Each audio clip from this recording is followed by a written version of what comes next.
नमस्कार दोस्तों, आपका इस चैनल पर स्वागत है जिसका नाम मनी लेंस है।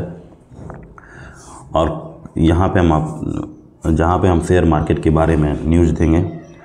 कल जो हुआ, कल यानी 3/1/2025 को जो घटना हुई है वो बाज़ार को काफ़ी हिला दिया है। ये घटना थी केतन पारेख से जुड़ी हुई घटना, जिसके कारण शेयर मार्केट जो है काफ़ी डाउन रहा और शेयर मार्केट में काफ़ी उथल पुथल रही। केतन पारेख, आइए अब जान लेते हैं कि केतन पारेख है कौन। केतन पारेख को कभी बिग बुल भी कहा जाता था।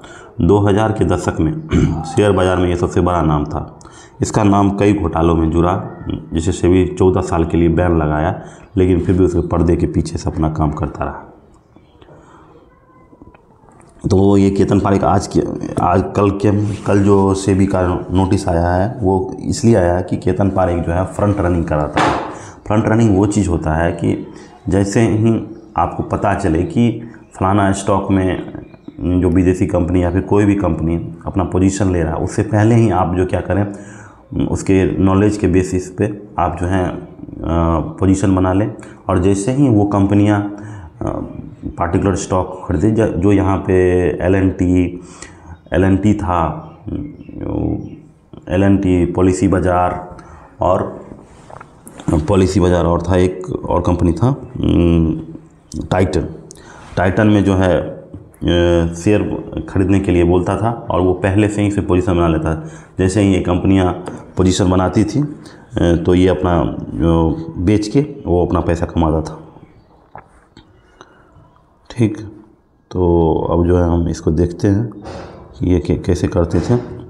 तो ये जो है केतन पारेख जो है, ये सिंगापुर में एक है रोहित सलगांवकर, जो विदेशी कंपनियों के साथ टाई अप था कि वो उसको इंडियन मार्केट के बारे में बताएंगे। मतलब एक कमीशन था 8 करोड़ से 19 करोड़ तक इसको रेफरल कमीशन मिलता था रोहित सलगांवकर को। तो ये बात जो है कमीशन जो यहाँ पे देखिए बिग क्लाइंट है रोहित सलगांवकर को ये पैसा देता था। यहाँ पे देखिए रोहित सलगांवकर जो है पैसा देता था इसको यहाँ पे। तो ये क्या कर देता था, पैसा देता था और ये पैसा जो है इसको यहाँ पे पॉलिसी बाज़ार, HDFC बैंक, इसमें नुभामा और मोतीलाल के जरिए इसको पैसा उसमें लगाता था। ठीक है, यहाँ पे जो इसको क्या मिलता था, कैश मिलता था इसको, कैश या फिर उसको मॉनिटरी मिलता था, मनी मिलता था उसको उसके लिए।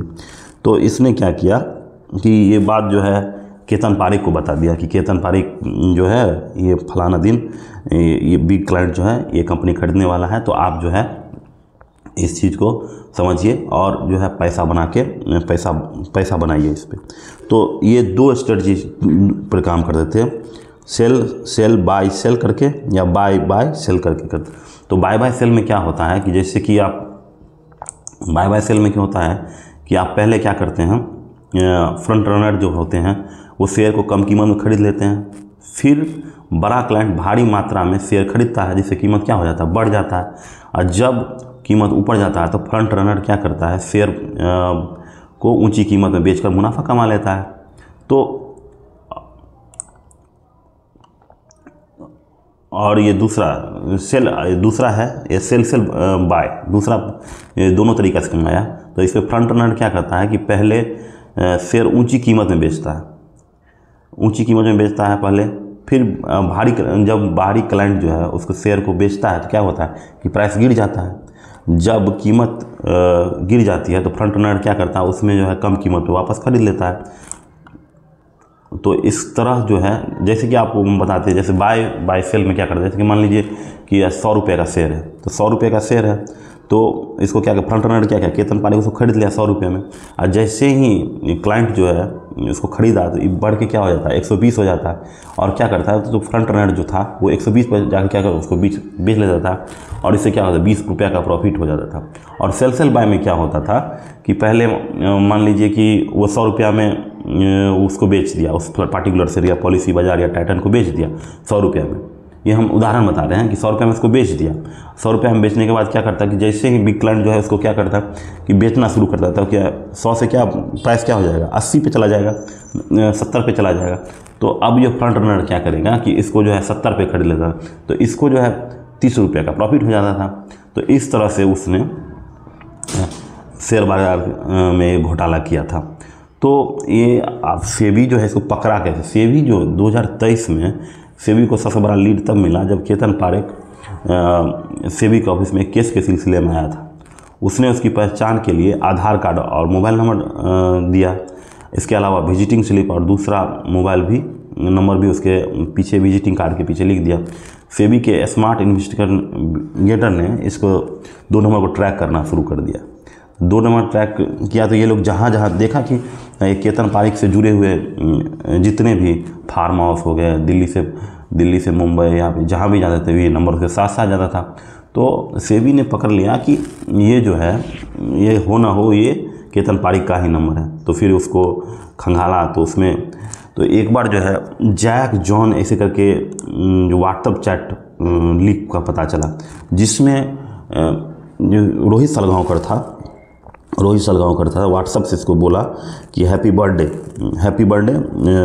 जैक बोला। तो ये जो था और ये बोला था 15 फरवरी को बोला था। तो सेबी ने ये बात पता चला कि 15 फरवरी तो केतन पारेख का ही है बर्थडे है। तो उससे जो है उसको पता चल गया कि ये हो ना हो ये केतन पारेख ही इस मामले से जुड़ा हुआ है। ये देखिए, और तो इसमें जो है तो इस तरह जो है रोहित सलगांवकर और केतन पारेख तक सेबी का शिकंजा चला। और इस पार्टिकुलर घटना में देखिए नोटिस आया है Rohit Salgaonkar, Ketan Parekh, GRD security limited, Salasar security, Anirudh Damani, Ashok Kumar Damani, इन लोग को जो है इसमें पकड़ा गया है। ठीक, तो ये थी केतन पारेख से जुड़ी हुई घटना जो आज शेयर बाज़ार को विध्वंस करके रख दिया है और आज शेयर बाज़ार काफ़ी गिरा था। तो इस तरह की घटनाओं से हमें यही सीख मिलती है कि फ्रंट रनिंग करने से कुछ नहीं होता है। 60 करोड़ का तो आपको चूना लग ही गया, 60 करोड़ जो आप कमाए वो से भी आपसे ले लिया। तो हो ना हो, अब क्या ही बोलें कि ये, लेकिन फिर भी ये लोग बच जाएंगे, कुछ रुपया दे के देखिएगा ये थोड़े दिन में सेटल हो जाएंगे। लेकिन फ्रंट रनिंग नहीं करना चाहिए। आपको यदि ये वीडियो पसंद आया तो इसको लाइक कीजिएगा, शेयर कीजिएगा और सब्सक्राइब कीजिएगा।